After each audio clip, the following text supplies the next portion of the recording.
Evening വാക്കിന് പോയിട്ട് വന്നാലോ? രാവിലെ തൊട്ട് വൈകുന്നേരം വരെ വെറുതെ ഇരുന്നു. അപ്പോൾ ബോറടിച്ചിട്ട് ഞാനും അപർണയും കൂടി ഒന്ന് നടക്കാമെന്ന് വിചാരിച്ചു.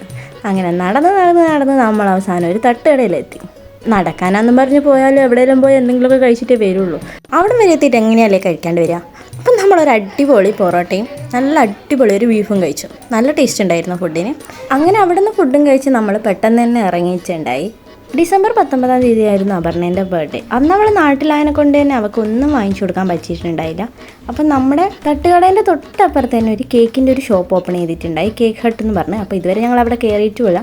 അപ്പം നമ്മൾ അവിടെ കയറി അവൾക്കൊരു പേസ്ട്രിയും വാങ്ങിച്ചു കൊടുത്തു. പിന്നെ ഒരു ആൽമണ്ടിൻ്റെ പുഡിങ്ങും ഒരു ചോക്ലേറ്റ് ലോലിപോപ്പും ആയിരുന്നു വാങ്ങിച്ചത്. ചോക്ലേറ്റ് ലോലിപോപ്പ് പിന്നെ നമ്മൾ പ്രതീക്ഷിച്ചൊരു ടേസ്റ്റ് അല്ലായിരുന്നു. ഭയങ്കര വൃത്തിയായിട്ട് ടേസ്റ്റ് ആയിരുന്നു, ഒരു രസവും ഇല്ലായിരുന്നു. അതിൻ്റെ എക്സ്പ്രഷനാണ് ആ മുഖത്ത് കണ്ടത്. അങ്ങനെ അവിടെ നിന്ന് ഇറങ്ങി നമ്മൾ നേരെ കോളേജിൻ്റെ മുന്നിലത്തെ അമ്പലത്തിൻ്റെ ഗ്രൗണ്ടിലൊരു എക്സ്പോ നടക്കുന്നുണ്ടായിരുന്നു. എന്താണെന്ന് ചെന്ന് നോക്കാൻ വേണ്ടി പോയതാണ്. അപ്പോൾ അവിടെ ഗാനമേളമൊക്കെ നടക്കുന്നുണ്ട്. അപ്പോൾ കുറച്ച് നേരം അതും കേട്ട് നിന്നു. അളകുന്നതേ സുലു അവിടെ ഗാനമേള കേൾക്കാൻ മുന്നേ പോയിരുന്നിരുന്നു.